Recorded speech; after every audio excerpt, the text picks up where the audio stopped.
ኦርቶዶክሳውያን ወንጌል በሰርግ ተጀምሮ በሰርግ ነው የተፈጸመው።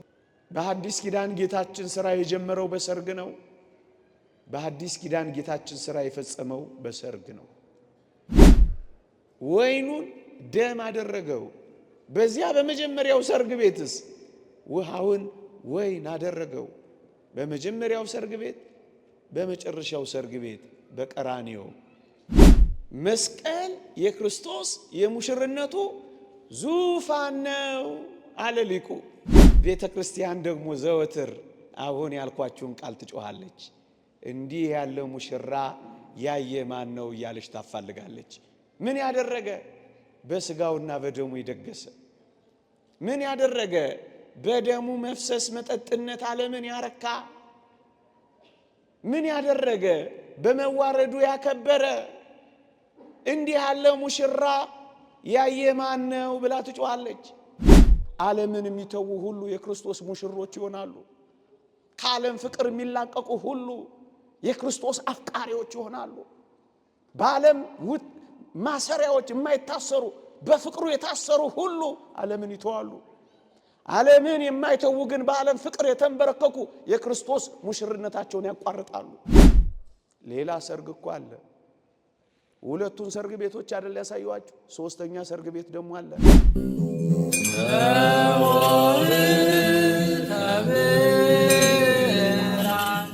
በስመ አብ ወወልድ ወመንፈስ ቅዱስ አሃዱ አምላክ አሜን።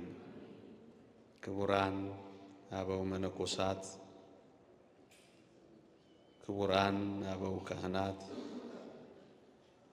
ሊቃውንተ ቤተ ክርስቲያን፣ መምህራነ ወንጌል፣ ዘማሪያን፣ የተወደዳችሁ የሰንበት ትምህርት ቤት ደቀ መዛሙርት፣ ምእመናንና ምእመናት እንዲሁም ሕፃናት በልዑል እግዚአብሔር ስም እንደምን ሰነበታችሁ? እንደምን አላችሁ? አሜን። በቸርነቱ የጠበቀን በአጸደ መቅደሱ የሰበሰበን ስሙን እንድንጠራ ቃሉንም እንድንሰማ ይረዳን የአባቶቻችን አምላክ የእኛም አምላክ ልዑል እግዚአብሔር ዘላለማዊ ስሙ የተመሰገነ ይሁን። ለቀደምት አበው ለነቢያት፣ ለቅዱሳን ሐዋርያት፣ ለሐዋርያውያን አበው ለሊቃውንት የገለጸውን ጥበብ ምስጢር ለሁላችንም ይግለጽልን። ከዚህች ዕለት ይልቁንም ከእመቤታችን ከቅድስት ድንግል ማርያም ከሌሎቹም ቅዱሳን በረከት ረድኤት ለሁላችንም ያሳትፈን። ሰምተን ለመጠቀም እግዚአብሔር ይርዳን። ይልቁንም ስለ እናንተ ሲል በጎውን ቃል እንዲያስተምረን እንዲመክረን ቅዱስ ፈቃዱ ይሁንልን። የሰርጉ ቀን መኃልየ መኃልይ ዘሰሎሞን ከመዝሙር ሁሉ የበለጠ የሶሎሞን መዝሙር ምዕራፍ 3 ቁጥር 12 እናንተ የጽዮን ቆነጃጅት ውጡ፣ እናቱ በሰርጉ ቀንና በልቡ ደስታ ቀን ያደረገችለትን አክሊል ደፍቶ ንጉሥ ሰሎሞንን እዩ ይላል። መኃልየ መኃልይ ዘሰሎሞን ምዕራፍ 3 ቁጥር 12 የሰርጉ ቀን መኃልየ መኃልይ ዘሰሎሞን ከመዝሙር ሁሉ የበለጠ የሶሎሞን መዝሙር ማለት ነው። ከጠቢቡ ሶሎሞን መጻሕፍት አንዱ ነው። መጽሐፉን የቤተ ክርስቲያን ሊቃውንት በብዙ መንገድ ይተረጉሙታል፣ በብዙ መንገድ ያብራሩታል፣ በብዙ መንገድ ይፈቱታል።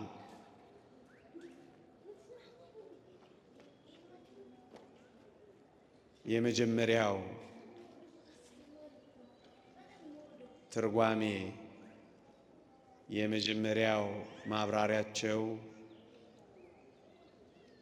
ይህ መኃልየ ዘሰሎሞን የተጻፈው በእግዚአብሔርና በእስራኤል መካከል ባለው ፍቅር ባለው ዝምድና ይተረጉሙታል። ሁለተኛም በክርስቶስና በቤተ ክርስቲያን መካከል ባለው ፍቅር ባለው ዝምድና ይተረጉሙታል።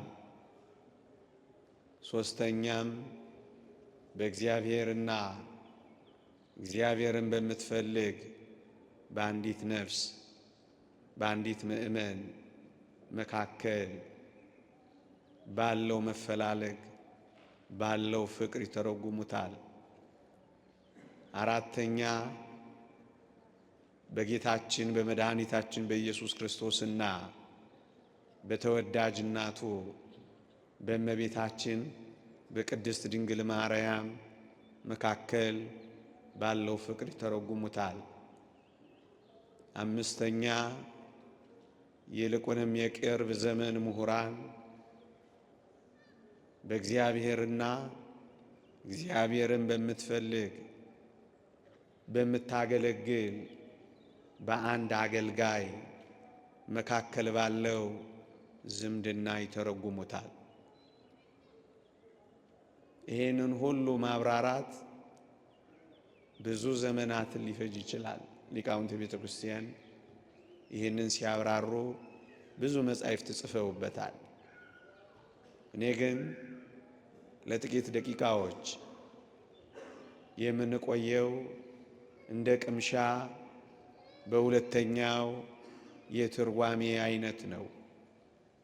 በክርስቶስ እና በቤተ ክርስቲያን መካከል ባለው ዝምድና በክርስቶስና በቤተ ክርስቲያን መካከል ባለው ፍቅር የተረጎሙትን ጥቂት እናያለን።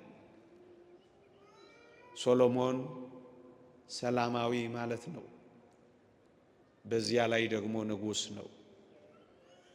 እሱም ሊመጣ ያለውን የሰላም ንጉሥ ሊመጣ ያለውን የሰላም አለቃ ኢየሱስ ክርስቶስን የሚያመለክት ነበረ። ወገኖቼ መጽሐፍ ቅዱስ ላይ ወይም በእግዚአብሔር አሰራር አንድም ነገር በይሆናል አንድም ነገር ያለ እግዚአብሔር የማዳን ዕቅድ የተሰራ ነገር የለም። ኢየሱስ የሚለው ስም ስለሚመጣ ኢያሱ በሚል ስም ሲያለማምደን የቆየው። ኢየሱስ የሚለው ስም ስለሚመጣ ኢሳይያስ በሚለው ስም ሲያቆየን ነው የኖረው። ብዙ መካን የሆኑ ሴቶች በቅዱሳት መጻሕፍት የወለዱት ድንግሊቱ ስለምትወልድ እሱን ማሳያ ነው። ንጉሥ ሰሎሞንም ይሄንን ነው የሚያሳየን። ንጉሥ ክርስቶስን ሰላምን ያደርግ ዘንድ ጥልንም ይገድል ዘንድ በመስቀሉ የተጣሉትን አስታርቆ ሰላም ያደርግ ዘንድ ሊመጣ ያለውን የሰላሙን አለቃ ኢየሱስ ክርስቶስን የሚያመለክት ነበረ። ታስታውሱ ከሆነ የቤተ መቅደሱን ሥራ ጨርሶ የመጀመሪያውን የምስጋና መስዋዕት የሰዋው ያቀረበው ንጉሡ ሰሎሞን ነው። በመጀመሪያይቷ የሐዲስ ኪዳን መቅደስ በመስቀልም ቅድስተ ቅዱሳን በሆነች ክርስቶስ ብቻ በገባባት ሊቀ ካህናቱ ክርስቶስ አንድ ጊዜ ብቻ በሰራባት በመስቀልም የሰላም ንጉሥ ኢየሱስ ክርስቶስ የመጀመሪያውን የሐዲስ ኪዳኑን መስዋዕት ያቀረበው እሱ ነው። ንጉሥ ሰሎሞን የምስጋና መስዋዕት ካቀረበ በኋላ ሌሎች ካህናት ሌሎችን መስዋዕት በመሰዋት ንጉሥ ሰሎሞንን እንደተከተሉት ንጉሡ ክርስቶስ በመስቀል ላይ ለኃጢአት ስርየታችን መስዋዕት ራሱን ካቀረበ በኋላ ሌሎች ካህናት ይሄው በዛሬዋ ቤተ መቅደስ ይሰው ተያይዘዋል። ሰሎሞን ቀድሞ የኦሪት ሊቃነ ካህናት እንደተከተሉት ሰላማዊው ኢየሱስ ክርስቶስ ቀድሞ የሐዲስ ኪዳን ካህናት መስዋዕት በመሰዋት ተከተሉት።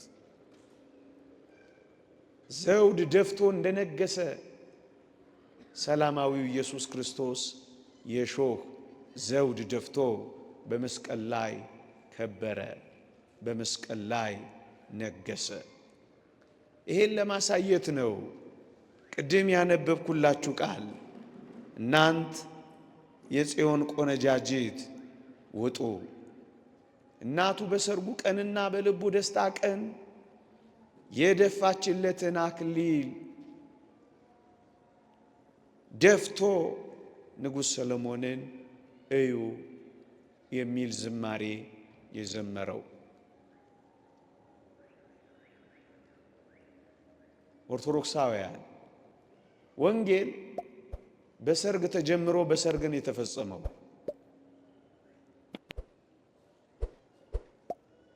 በሐዲስ ኪዳን ጌታችን ሥራ የጀመረው በሰርግ ነው። በሐዲስ ኪዳን ጌታችን ሥራ የፈጸመው በሰርግ ነው።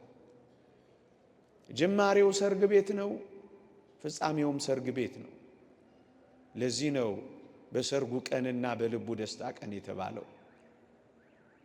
ይሄ የሰርጉ ቀን ይሄ የልቡ ደስታ ቀን የተባለው ምንድነው ካላችሁኝ፣ ዕለተ ዓርብ ነው፣ መስቀል ላይ ነው። የልቡ ደስታ ቀን የኛ ሐዘን የተወገደበት፣ እኛ ከወጣንበት ቤት የገባንበት፣ እኛ ካቀረቀርን ቀና ያልንበት፣ ሁላችንን ቀኝ እጁን ዘርግቶ ቀደምት ሕዝብን አይሁድን፣ ግራ እጁን ዘርግቶ አዲስ መጪዎቹን አሕዛብን ያቀፈበት አዲስ ዘመን አዲስ ሕይወት የሰጠበት የደስታው ቀን እኛን ወደ ሕይወት የመለሰበት ቀን ነው። እሱን ነው በሰርጉ ቀን፣ እሱን ነው በልቡ የደስታ ቀን ብሎ የዘመረው። እስኪ ጥቂት እንቆይበት። ወንጌል በሰርግ ነው የተጀመረው። ወንጌል በሰርግ ነው የተፈጸመው ያልኳችሁ ምንድን ነው ካላችሁ ወይ ታስታውሳላችሁ። ጌታችን የመጀመሪያውን የአደባባይ ተአምራት ያደረገው በቃና ዘገሊላ ሰርግ ቤት ነው። በቃና ዘገሊላ ሰርግ ቤት ውሃውን ወይን በማድረግ ነበር ስራውን የጀመረው። በመጀመሪያው ሰርግ ቤት የተወደደ መድኃኒታችን ኢየሱስ ክርስቶስ ውሃውን ወይን አደረገው። በመጨረሻው ሰርግ ቤት ቅድም ባልኳችሁ በዕለተ ዓርብ በቀራንዮ ሰርግ ቤት ደግሞ ክርስቶስ ወይኑን ደም አደረገው። ታስታውሳላችሁ። በሐሙስ ምሽት ህብስቱን ባርኮ ወይኑን አስቀምጦ ለሐዲስ ኪዳን የሚሆን ለኃጢአት ስርየት የሚቀርብ ደሜ ነው ብሎ ነው የሰጣቸው። በዚያች በመጨረሻዋ ሰርግ ቤት ወይኑን ደም አድርጎ ነው የሰጣቸው። ደሜን የሚመስል ነው አይደለም ያላቸው፣ ደሜ ነው ያላቸው። የደሜ ምሳሌ ነው አይደለም ያላቸው፣ ደሜ ስጋዬ ነው ያላቸው። የደሜ ወኪል ነው፣ ደሜን እና ሥጋዬን ሪፕሬዘንት የሚያደርግ ነው አይደለም ያላቸው።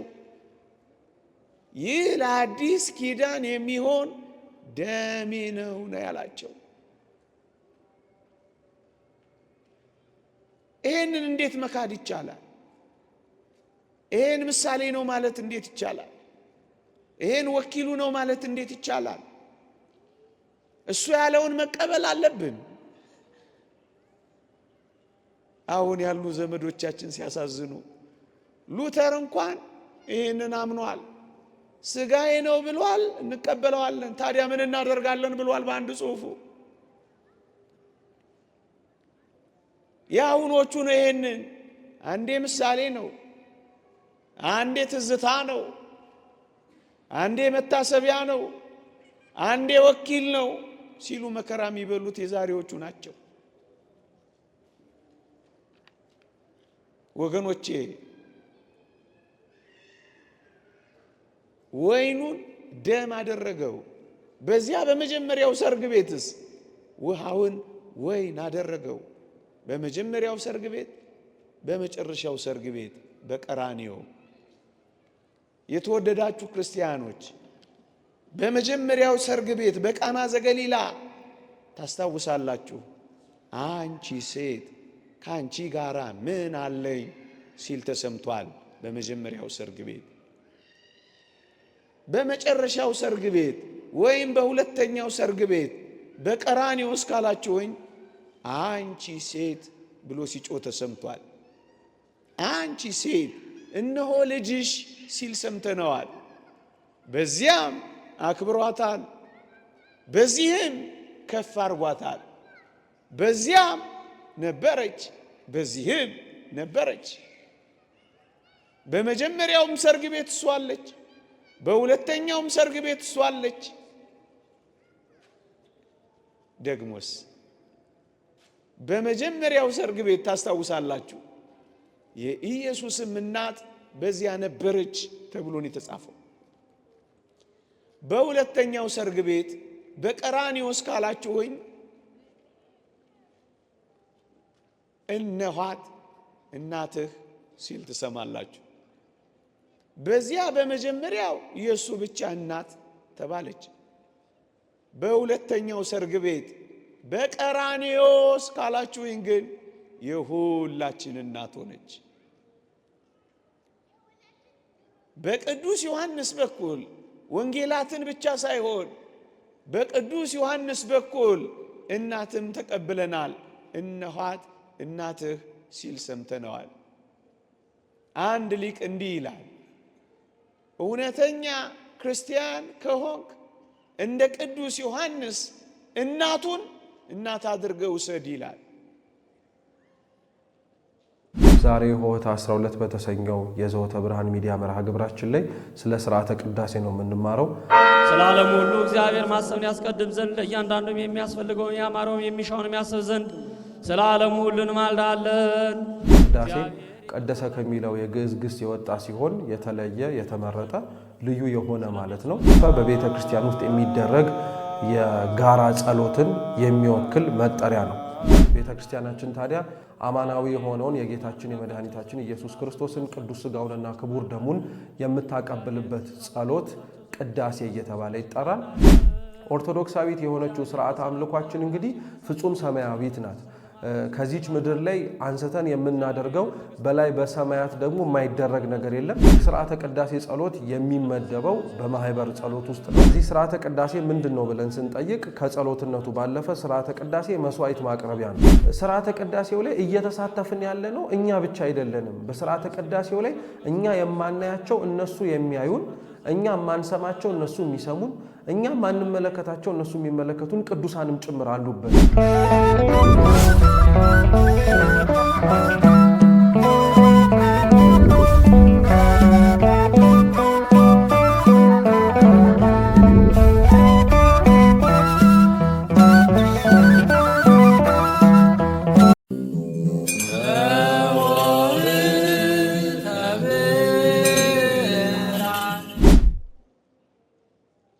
ኦርቶዶክሳውያን እግዚአብሔር ቤተ ክርስቲያንን እውነተኛውን አንድነት፣ እውነተኛውን የክርስቶስ ኅብረት ምእመናንን ያለ እናት አልተወም ወገኖቼ።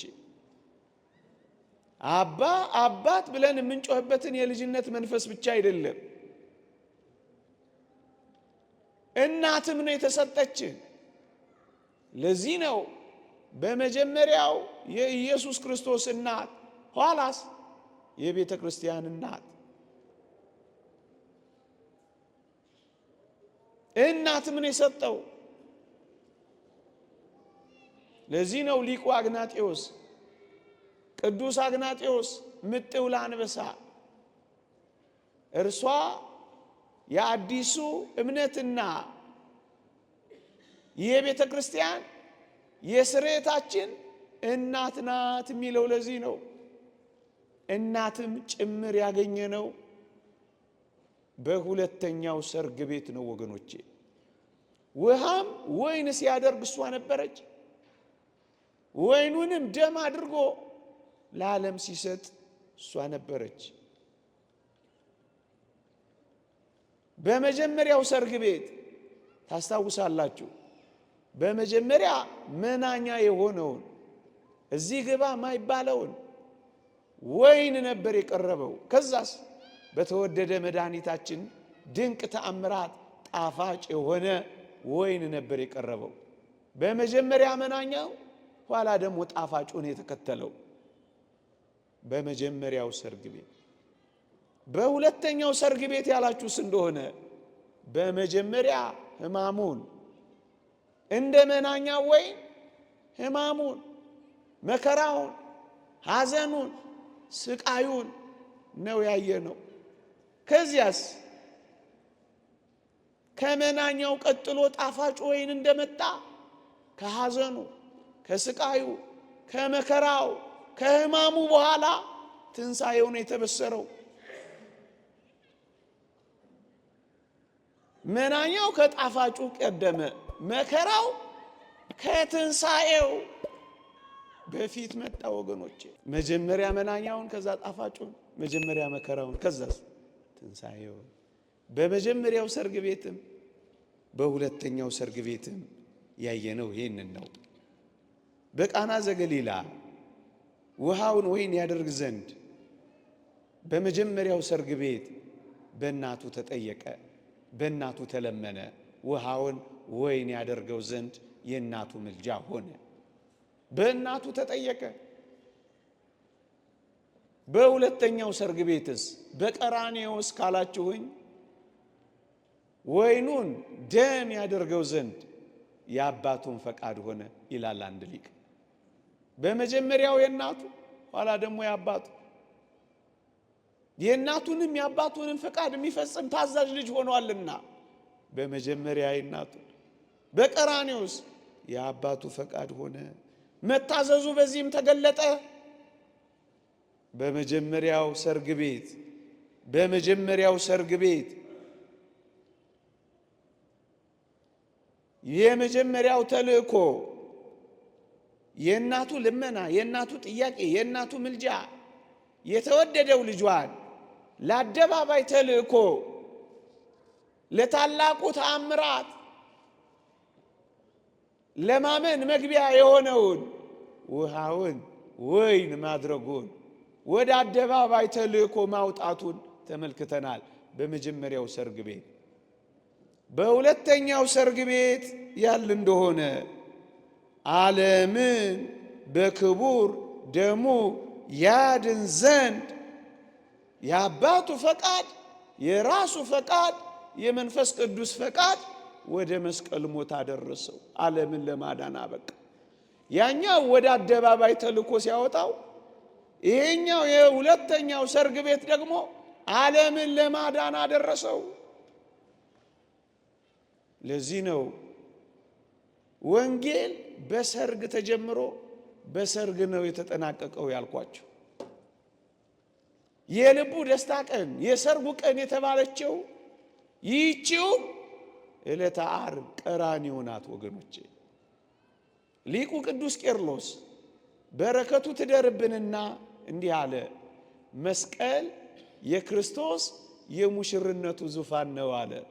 አዎ መስቀል ላይ የተሞሸረ የቤተ ክርስቲያን ሙሽራ ስለ ቤተ ክርስቲያን ሲል የተሞሸረ ሙሽራ የመስቀል ላይ ውሎውን ነው የሰርጉ ቀን፣ የልቡ ደስታ ቀን፣ የሙሽርነቱ ቀን ተብሎ የተጠቀሰው እሱ። ለዚህ ነው ቅድስት ቤተ ክርስቲያን ምእመናን ዘውትር በቅዳሴዋ መኑ ዘርእ የመራዌ ዘይጠብ ሥጋሁ በጊዜ ከብካቡ፣ በሰርጉ ጊዜ ሥጋውን ቆርሶ የሚያበላ፣ በሰርጉ ጊዜ ደሙን አፍሶ የሚያጠጣ፣ ምእመናንን የሚያረካ፣ በራሱ ሰውነት የሚደግስ እንዲህ ያለ ሙሽራ ያየ ማን ነው ብላ ዘውትር የምትጮህ ሁል ጊዜ ይህንን ጩኸት ትጮኻለች። ለምን ካላችሁኝ ቤተ ክርስቲያን ሁል ጊዜ ዓርብ ላይ ነች፣ ሁል ጊዜ ቀራንዮ ነች። መስቀል የክርስቶስ የሙሽርነቱ ዙፋን ነው አለ ሊቁ። ቤተ ክርስቲያን ደግሞ ዘወትር አሁን ያልኳችሁን ቃል ትጮኻለች። እንዲህ ያለ ሙሽራ ያየ ማን ነው እያለች ታፋልጋለች። ምን ያደረገ? በስጋውና በደሙ የደገሰ። ምን ያደረገ? በደሙ መፍሰስ መጠጥነት ዓለምን ያረካ። ምን ያደረገ? በመዋረዱ ያከበረ። እንዲህ ያለ ሙሽራ ያየ ማን ነው ብላ ትጮኻለች። ለምን ካላችሁ ቤተ ክርስቲያን መስዋዕት በሰዋች ቅዳሴ በቀደሰች ጊዜ ሁሉ ዓርብ ላይ ነው የምትሆነው። ወደ ኋላ ዓርብ ላይ፣ ወደፊት ደግሞ የዘላለም ሕይወት ውስጥ ነው የምትገባው ቤተ ክርስቲያን በቅዳሴ ሰዓት። ሁል ጊዜ ትኩስ ደሙ ጋር ናት ያለችው። ሁል ጊዜ ከቁስሎቹ አጠገብ ነው የቆመችው። ለዚህ ነው ሰርግ ቤት ውስጥ ነን ያለ ነው። የት? ቀራንዮ። የት? ዓርብ ላይ። ሁል ጊዜ እዩ። ቅዱስ ዮሐንስ አፈወርቅ በረከቱ ትደርብንና ልዩ ልዩ መስዋዕትን እየለዋወጥን የምንሰዋ አይደለንም። በዕለተ ዓርብ የተሰዋውን ምሳሌም የምንሰዋ አይደለም። ያው አንድ ራሱን እንሰዋለን እንጂ ብሏል። ያው ክርስቶስ፣ ያው ዕለተ ዓርብ፣ ያው ቀራንዮ ነው የሚሰዋው። ሁል ጊዜ ሰርግ ቤት ውስጥ ነን ያለ ነው። የት? መስዋዕቱ አጠገብ። ይህንን በቅዱሳት መጻሕፍት ማስረዳት ይቻላል። ታስታውሱ ከሆነ ሐሙስ ዕለት የኦሪቱን ፋሲካ እየሻረ የሐዲሱን ፋሲካ እየመሰረተ ሳለ ሐሙስ ዕለት ምን እንዳላችሁ ታስታውሳላችሁ? ለሐዲስ ኪዳን የኃጢአት ስርየት የሚፈስ ደሜ ነው ያላቸው። ሐሙስ ላይ ቆሞ ሐሙስ ላይ የሰዋ ዓርቡ ላይ ያገናኘው። ነገ የሚፈሰው ደሜ ነው፣ በዕለተ ዓርብ የሚቆረሰው ሥጋዬ ነው አላቸው። ሐሙስ ላይ ዓርብ ሆነች። ምሴተ ሐሙስ ዓርብ ሆነች። ሌላ ላምጣላችሁ። በቆሮንቶስ ማኅበረ ምእመናን ዘንድ ያለችውን ዘመን ደግሞ ላንሳላችሁ። እንዲህ ይላል ሐዋርያው ቅዱስ ጳውሎስ ለቆሮንቶስ ምእመናን ሲልክላቸው ምዕራፍ 10 ላይ የምንባርከው የምንቆርሰው እንጀራ ከክርስቶስ ሥጋ ጋር ኅብረት ያለው አይደለምን? የምንባርከው ጽዋ ከክርስቶስ ደም ጋር አንድነት ያለው አይደለምን አለ። በቆሮንቶስ ምእመናን ማኅበር ዘንድ የምንቆርሰው እንጀራ ከክርስቶስ ደም የምንቆርሰው እንጀራ ከክርስቶስ ሥጋ ጋር አንድነት ያለው አይደለም። ከየትኛው ጋር? ከዕለተ ዓርቡ ጋር። የምንባርከው ጽዋ ከክርስቶስ ደም ጋር ህብረት ያለው አይደለምን? ከየትኛው ጋር? ከዕለተ ዓርቡ ጋር። ሐሙስ፣ ዓርብ የቆሮንቶስ ምዕመናን ዓርብ ጋር አንድ ነው። ለዚህ ነው ልዩ መስዋዕት የምንሰዋ አይደለም፣ ያው አንዱን እንሰዋለን። ከዛስ ዓርብ ላይ እንሄዳለን፣ ሰርግ ቤት እንሆናለን ያልኳችሁ ለዚህ ነው። ሁል ጊዜ ዓርብ ላይ ነን እኛ። ሁል ጊዜ መስዋዕቱ አጠገብ ነው የምንኖረው እኛ። ሁል ጊዜ ሰርግ ውስጥ ነው የምንገባው እኛ። ለዚህ ነው ቤተ ክርስቲያን ቅድም ያልኳችሁን ቃል በቅዳሴዋ የምትለው እንዲህ ያለ ሙሽራን ያየ ማን ነው ብላ የምትጮህ። እንዲህ ያለ ሙሽራ አይታችሁ ታውቃላችሁ? ለዚህ ነው እናንተ የጽዮን ቆነጃጅት ሆይ ኑ ውጡ፣ እንዲህ አይነቱን ሙሽራ ተመልከቱ። ሙሽራሽ እሱ ነው። ሙሽራክ ይሄ ነው። በቀይ ምንጣፍ ላይ የተረማመደ አይደለ፣ በደም የጨቀየ ሚስማር ላይ የቆመ ሙሽራ ዓለም አይታ አታውቅም። ይህ ቤተ ክርስቲያን የኔና የናንተ ሙሽራ ግን እንዲህ ያለ ላይ የቆመ ሙሽራ ማን ነው ያየ ብላ የምትፈልገው ቤተ ክርስቲያን ናት። መልካም ነው። አበባ የተነሰነሰላቸው በርካቶች ሙሽሮችን ድረናል፣ ኩለናል። እሰይ። ይሄ ሙሽራ ግን አበባ የተነሰነሰለት ሙሽራ አይደለም። አሁንም ማሳያችሁ። እናስ አበባው ተራገፈና የሾህ አክሊሉ የተተከለበት ሙሽራ ዓለም አይታ ታውቃለች? እንደዚህ የተሞሸረ ሙሽራ ነው የሚያፈቅረን። እንደዚህ የተሞሸረ ሙሽራ ነው እኔና እናንተን ያጨን። ታጭተናል፣ ሙሽራ አለን። ንዑድ ክቡር የሚሆን ሐዋርያ ጳውሎስ እናንተን እንደ አንዲት ንጽሕት ድንግል ለክርስቶስ ለአንድ ወንድ አጭቻችኋለሁ ይላል። እህቴ ሆይ ታጭተሻል። ወንድሜ ሆይ ታጭተሃል። ከአምላካችን ጋር ለዘላለም ተዋህደን ለመኖር የታጨነን ከሙሽራችን ጋር አብረን ልንኖር። አንዲት ሙሽሪት ሙሽራዋን እንደምትናፍቅ ደጅ ደጁን እንደምታይ ሙሽራዋን እስከምታገኝ ድረስ እንደምትጓጓ ለሙሽራዋ ንጹሕ ሆና ተደንግላ ተሰንግላ ተውባ እንደምትጠብቅ እኛም ከሙሽራችን ጋር ከመዋሃዳችን በፊት በጉጉት እንጠብቀዋለን። ንጽህናችንን ጠብቀን እንጠብቀዋለን። ያለ ድፍ ያለ ጉድፍ እንናፍቀዋለን። በር በሩን እናያለን። ሙሽራችንን እንጠብቃለን። ቀንዲላቸውን ይዘው አብርተው ሙሽራውን ድምፅ እየጓጉ እንደሚጠብቁት በእኩለ ሌሊት የሚመጣውን ሙሽራ ለማየት እንደሚጓጉት የተወደዳችሁ ኦርቶዶክሳውያን እናንት ቆነጃጅቶች፣ እናንት ጎበዞች ኑ እዩ። የደፋውን የሾህ አክሊል እዩ። የተነሰነሰለትን አይደለም የተተከለበትን እዩ።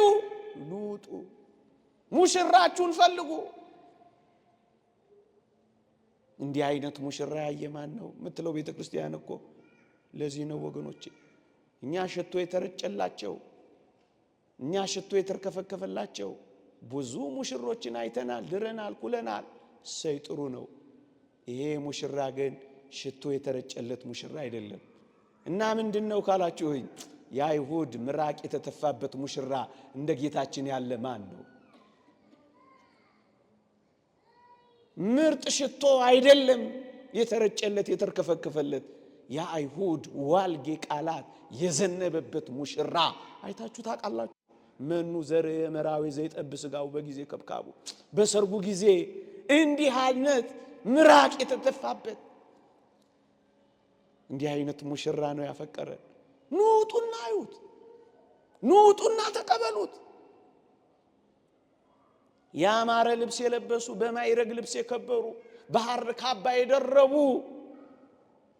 የተዋቡ ብዙ ሙሽሮችን ድረናል፣ ኩለናል። እሰይ ጥሩ ነው፣ ግሩም ነው እንኳን ዳር። ይሄ ሙሽራ ግን ያማረ ልብስ ያደረገ የማይረግ ጌጥም የደረበ አይደለም። እናስ በጣም ይገርማል። ቅዱስ መጽሐፍ እንደሚለው በደም የተረጨ ልብስ ያለው እንዲህ አይነት ሙሽራ አይታችሁ ታውቃላችሁ? በደም ልብስ ያጌጠ ሙሽራ ምድር አይታ ታውቃለች? ነቢዩ ኢሳይያስ እንዲህ ይላል፣ ከበላሶን ሀገር የመጣውን ሰው ጠየቅኩት ይላል። ልብስ ስለምን ቀላልኩት ይላል። እሱም እንዲህ ብሎ መለሰልኝ ይላል፣ የወይን መጥመቂያውን ብቻዬን ረግጫለሁ። ብቻውን ተሰቅሎ በደም ባጌጠ ልብስ ተነክሮ የተሞሸረ ሙሽራ ከኔና ከናንተ ሙሽራ በቀር ምን ሙሽራ አለን ወገኖቼ?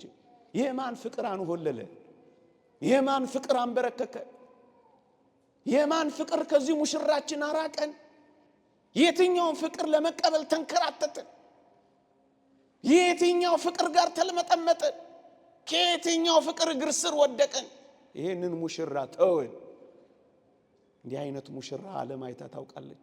ለዚህ ነው ቤተ ክርስቲያን እንዲህ አይነት ሙሽራ እዩ የምትለው፣ አፋልጉኝ የምትለው። ሰሎሞን ያለውን ተራቃበት እኮ ነው። ደጆቿን ሙሽሪት ደጆቿን በደሙ ትቀበዋለች ይላል መጽሐፈ ቅዳሴያችን። ደጆቿን በደሙ ያከበረች ሙሽሪት ደግሞ አለች። ደጆች በምን ተቀቡ ይሆን? ደጆችሽ በምን ደም ከበሩ ይሆን? በሙሽራው ደም ነው። በምን ደም ነው? እንዲህ አይነት ሙሽራ አይታችሁ ታውቃላችሁ? ዛሬ ሆታ 12 በተሰኘው የዘወተ ብርሃን ሚዲያ መርሃ ግብራችን ላይ ስለ ሥርዓተ ቅዳሴ ነው የምንማረው። ስለ ዓለም ሁሉ እግዚአብሔር ማሰብን ያስቀድም ዘንድ ለእያንዳንዱም የሚያስፈልገውን ያማረውን የሚሻውን የሚያስብ ዘንድ ስለ ዓለም ሁሉ እንማልዳለን። ቅዳሴ ቀደሰ ከሚለው የግዕዝ ግስ የወጣ ሲሆን የተለየ የተመረጠ ልዩ የሆነ ማለት ነው። በቤተ ክርስቲያን ውስጥ የሚደረግ የጋራ ጸሎትን የሚወክል መጠሪያ ነው። ቤተ ክርስቲያናችን ታዲያ አማናዊ የሆነውን የጌታችን የመድኃኒታችን ኢየሱስ ክርስቶስን ቅዱስ ሥጋውንና ክቡር ደሙን የምታቀብልበት ጸሎት ቅዳሴ እየተባለ ይጠራል። ኦርቶዶክሳዊት የሆነችው ሥርዓተ አምልኳችን እንግዲህ ፍጹም ሰማያዊት ናት። ከዚች ምድር ላይ አንስተን የምናደርገው በላይ በሰማያት ደግሞ የማይደረግ ነገር የለም። ሥርዓተ ቅዳሴ ጸሎት የሚመደበው በማህበር ጸሎት ውስጥ ነው። እዚህ ሥርዓተ ቅዳሴ ምንድን ነው ብለን ስንጠይቅ ከጸሎትነቱ ባለፈ ሥርዓተ ቅዳሴ መስዋዕት ማቅረቢያ ነው። ሥርዓተ ቅዳሴው ላይ እየተሳተፍን ያለ ነው እኛ ብቻ አይደለንም። በሥርዓተ ቅዳሴው ላይ እኛ የማናያቸው እነሱ የሚያዩን፣ እኛ የማንሰማቸው እነሱ የሚሰሙን፣ እኛ ማንመለከታቸው እነሱ የሚመለከቱን ቅዱሳንም ጭምር አሉበት።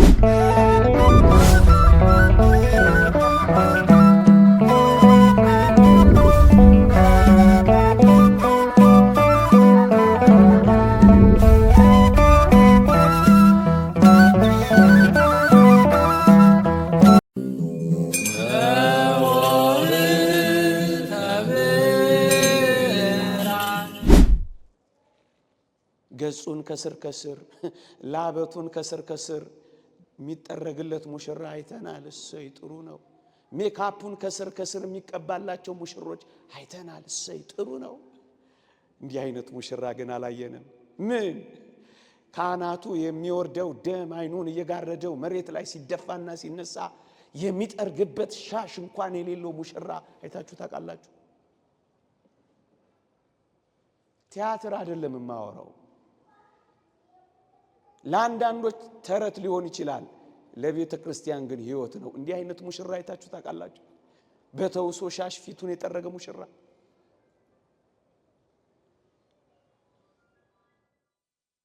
እንኳን ውበቱን የሚጠብቅበት አይኑን እንኳን የሚያብስበት ነገር የሌለው ምስኪን ሙሽራ እንደሱ ነው እየወደደን ያለው፣ እንደሱ ነው ያፈቀረን፣ እንደሱ ነው የሆነው። እንዲህ አይነት ሙሽራ ያየ ማን ነው? መኑ ዘርእ የመራዊ ዘይጠብስ ነው። በተውሶ በረት ተወለደ፣ በተውሶ ታንኳ አስተማረ፣ በተውሶ ቤት ምስጢረ ቁርባንን መሰረተ፣ በተውሶ ሻሽ ፊቱን ጠረገ፣ በተውሶ መቃብር ይችን ዓለም ለቀቀ። እንዲህ አይነት ሙሽራ አይታችሁ ታውቃላችሁ?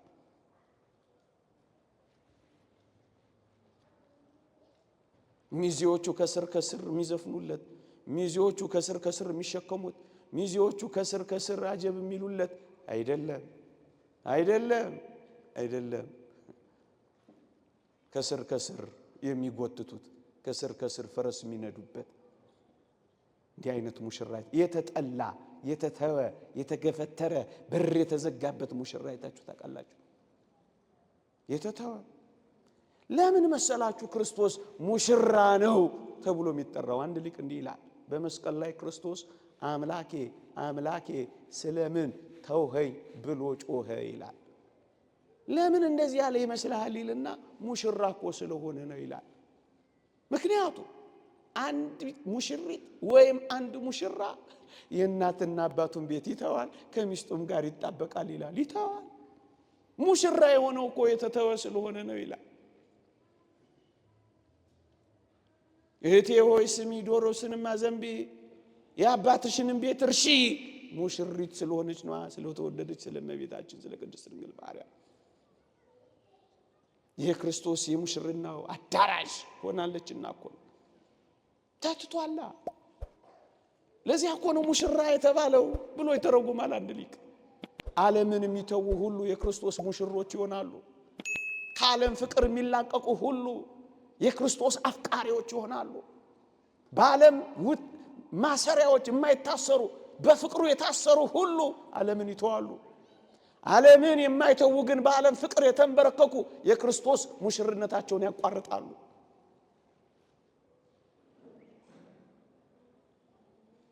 እንተዋለን ወይ?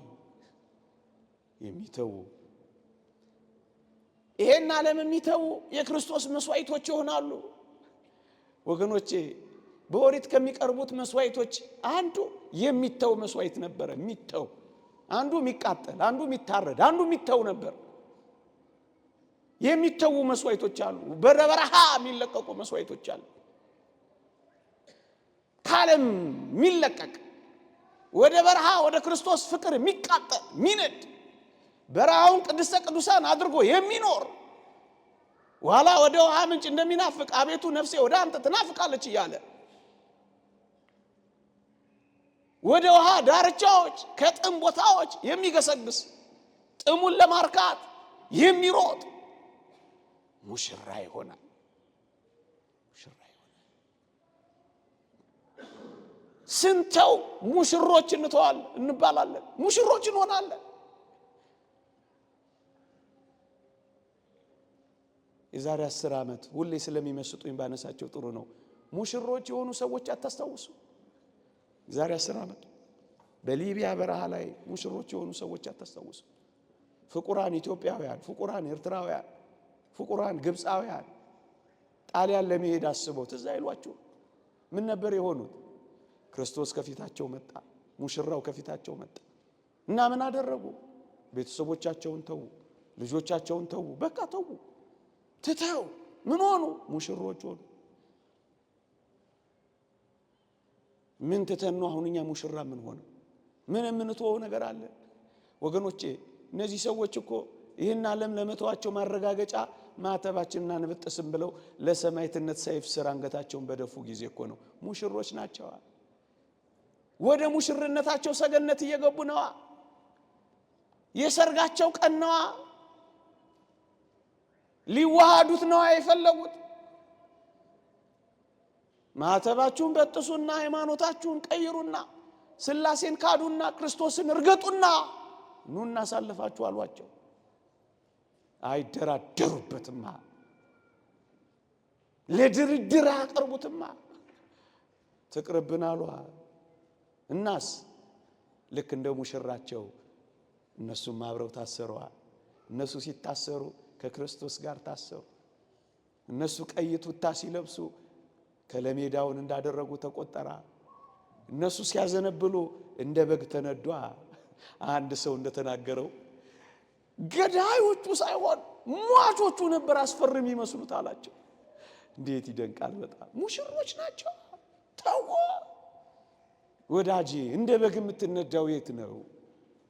እንደ በግ እየተነዳ ታስረ የምትሄደው የዝሙት ተራራ ጋር የት ነው?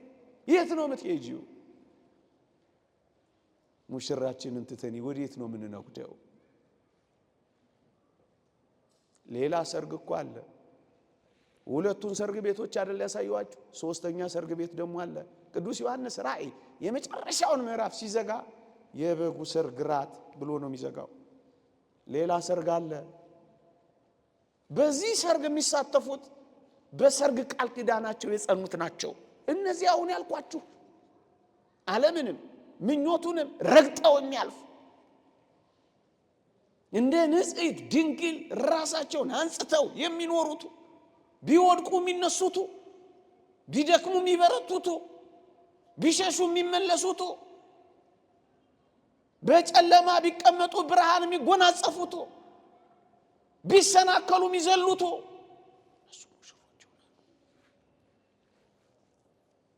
ቃል ኪዳን አጥልቀዋል። ወገኖቼ ቃል ኪዳን ገብተናል እኮ ስንጠመቅ ስንቆርብ ቃል ኪዳን እኮ ገብተናል። ለሙሽርነታችን እኮ ታጭተናል። እንዴ የቃል ኪዳናችንን ምልክት መስቀሉን እኮ ተሸክመናል። በልቦናችን እኮ ተክለናል። በህሊናችን እኮ አትመናል። የቃል ኪዳን ምልክታችን መስቀሉ እኮ ነው። ቅድም አልነገርኳችሁም? የቅዱስ ቄርሎስን ቃል መስቀል የክርስቶስ የሙሽርነቱ ዙፋን ነው ስላለ ያን ዙፋን እኮ ተሸክመነዋል። ንዑድ ክቡር የሚሆን ሐዋርያ ጳውሎስ እንደተናገረ ሞቱን ተሸክመን እንዞራለን እንዳለ ክርስቲያን እኮ እንደዛ ነው የሚኖረው። ሞቱን በልቡ አትሞ መስቀሉን በህሊናው ከትሞ ነው እኮ የሚኖረው። ቃል ኪዳን አጥልቀናል። ቃል ኪዳን አስረናል። የመስቀሉ ተከታዮች ሆነናል። እነዚያን ቅዱም ያልኳችሁን የሊቢያ ሰማዕታት አይኤስ የተባለው ያ ቡድን ምን እንዳላቸው አልሰማችሁም? ዘ ፎሎወርስ ኦፍ ዘ ክሮስ እኮ ነው ያላቸው። የመስቀሉ ተከታዮች ናቸው እኮ ነው ያላቸው። ስም ያወጣላቸው። እውነት ነው፣ የመስቀሉ ተከታዮች ነን። እውነት ነው፣ የሞቱ ተካፋዮች ነን። እውነት ነው፣ የሕማሙ ተጋሪዎች ነን። እውነት ነው፣ የመስቀሉን ቃል ኪዳን አጥላቂዎች ነን። ቃል ኪዳን ገብተናል። ቀለበት ያጠለቀችን ሴት ማን ወንድ ነው ቀና ብሎ የሚያያት? ያፍራታል፣ ይፈራታል። አሁን ነው ቀለበት እንደ ነገሩ የሆነው እንጂ ማን ቀና ብሎ ያያት ነበር? አንተ የተከበረች የታፈረች እኮ ነው። ቀለበት ቃል ኪዳን መስቀል ያጠለቀችን ምእመን ማን ይደፍራታል? ማን ይነካታል? ሴጣን ቀና ብሎ እንዴት ያያታል? ያፍራታል። መስቀሉን አራግፈን ይሆን እንደዚህ መጫወቻ መራገጫ ይሆን ነው? ያላፈ አግዳሚ መጫወቻ ይሆን ነው? ከቃል ኪዳናችን አፈንግጠን ይሆን ምእመናን?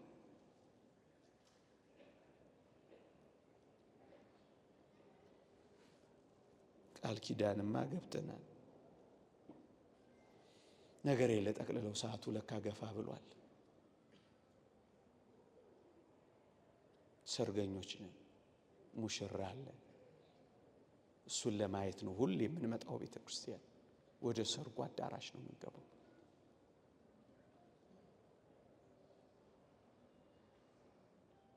አባ ፋም ስለሚባል አባት ሰምታችሁ ይሆን? የሰማዕትነቱ ቀን ሲቀርብ ልክ ያን ቀን ሰማዕትነት የሚቀበልበት ቀን ላይ ነጭ ልብስ ለብሶ ወጣላችኋል። ነጭ ልብስ ለብሶ ከዚያ አጠገቡ ያሉ ጓደኞቹ አባ ፋም ምን ሆነ ነው ዛሬ ከወትሮ የተለየ ነጭ ልብስ የለበስከው አሉት አሉ። እሱም እንዲህ ብሎ መለሰ፣ ዛሬ የሰርጌ ቀን ነው አላቸው አሉ። የሰርጌ ዕለታ ይላል ይሄ ነው። እየሰማይ ነው። የሰርግ ዕለታ ማለት ይሄ ነው። ጌታህን ሙሽራህን የምትዋሃድበት እንጂ ጨሳ ዋራው ጨሰ ብለህ የምትዘልበት አይደለም። የሰርግ ዕለትማ ጭምት የምትሆንበት፣ የሰርግ ዕለትማ በመዝሙር የምትዋሃድበት፣ የሰርግ ዕለትማ ወደ ሰማይ የምትሄድበት፣ ወደ ሰርጉ ቀን እድምተኛ የምትሆንበት፣ ነጭ ልብስ ለብሰህ በነጭ ዙፋን ተቀምጠህ የሰማዩን መና እየተመገብክ የለዘላለም ሐዘን የሌለበት ደስታ የምትኖርበት፣ ማጣት የሌለበት ማግኘት የምታይበት፣ እንኳን የሰማያዊው ደስታ የምድራዊው ደስታ እንኳን እንዴት እንደሚያበር አታውቅም። ውጡብኝ ውጡብኝ እንደማይል አታውቅም። ለዚህ እኮ ነው አባቶቻችን የሞቀ ቤቱ የሰላ ንብረቱ ለምን ይሄዳል ከሰው ሰርግ ሰርግ እያለ ቤቱ የሚሉት። ካገኘነው የማናጣው ሰርግ አለብን። ተዘጋጅታችሁ ኑሩ፣ ተዘጋጅተን እንኑር። ይሄ የመጨረሻው ህይወታችን ለክርስቲያኖች ለቤተ ክርስቲያን በተዘጋጀው ሰርግ ለመሳተፍ ከወዲሁ ያለውን የቤተ ክርስቲያን ሰርግ መሳተፍ። እሱ ምንድነው? ዓርብ ሁሉ ጊዜ ዓርብ በሆነው ቀራንዮ በቅዳሴው ጊዜ በዚያ በሰርጉ ሰዓት መገኘትና ከዚያ ከሰርጉ ማዕድ ከስጋው ከዚያ ከሰርጉ ማዕድ መጠጥ ከደሙ መጠጣት ነው። ሰርገኞች እንሆናለን።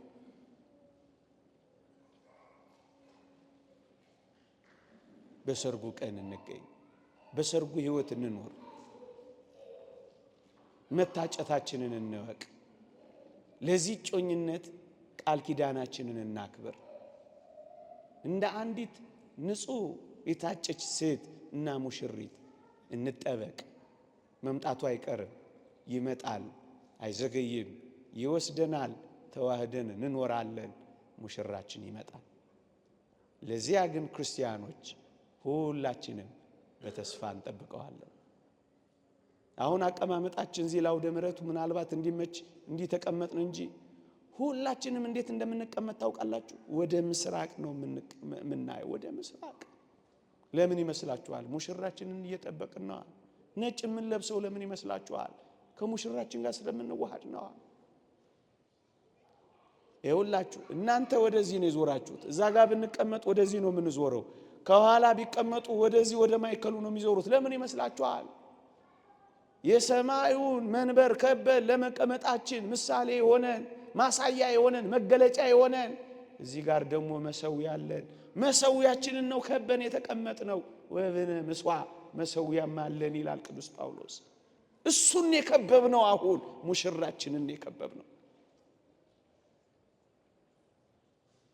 ለዚያ የሙሽርነት ቀን ሁላችንንም ያብቃ። አሜን። ይቆየን። ዛሬ ሆህታ 12 በተሰኘው የዘወተ ብርሃን ሚዲያ መርሃ ግብራችን ላይ ስለ ሥርዓተ ቅዳሴ ነው የምንማረው። ስለ ዓለም ሁሉ እግዚአብሔር ማሰብን ያስቀድም ዘንድ ለእያንዳንዱም የሚያስፈልገውን ያማረውን የሚሻውን የሚያስብ ዘንድ ስለ ዓለም ሁሉ እንማልዳለን። ቅዳሴ ቀደሰ ከሚለው የግዕዝ ግስ የወጣ ሲሆን የተለየ የተመረጠ ልዩ የሆነ ማለት ነው። በቤተ ክርስቲያን ውስጥ የሚደረግ የጋራ ጸሎትን የሚወክል መጠሪያ ነው። ቤተ ክርስቲያናችን ታዲያ አማናዊ የሆነውን የጌታችን የመድኃኒታችን ኢየሱስ ክርስቶስን ቅዱስ ሥጋውንና ክቡር ደሙን የምታቀብልበት ጸሎት ቅዳሴ እየተባለ ይጠራል። ኦርቶዶክሳዊት የሆነችው ሥርዓተ አምልኳችን እንግዲህ ፍጹም ሰማያዊት ናት። ከዚች ምድር ላይ አንስተን የምናደርገው በላይ በሰማያት ደግሞ የማይደረግ ነገር የለም። ሥርዓተ ቅዳሴ ጸሎት የሚመደበው በማህበር ጸሎት ውስጥ ነው። እዚህ ሥርዓተ ቅዳሴ ምንድን ነው ብለን ስንጠይቅ ከጸሎትነቱ ባለፈ ሥርዓተ ቅዳሴ መስዋዕት ማቅረቢያ ነው። ሥርዓተ ቅዳሴው ላይ እየተሳተፍን ያለ ነው እኛ ብቻ አይደለንም። በሥርዓተ ቅዳሴው ላይ እኛ የማናያቸው እነሱ የሚያዩን፣ እኛ የማንሰማቸው እነሱ የሚሰሙን፣ እኛ ማንመለከታቸው እነሱ የሚመለከቱን ቅዱሳንም ጭምር አሉበት።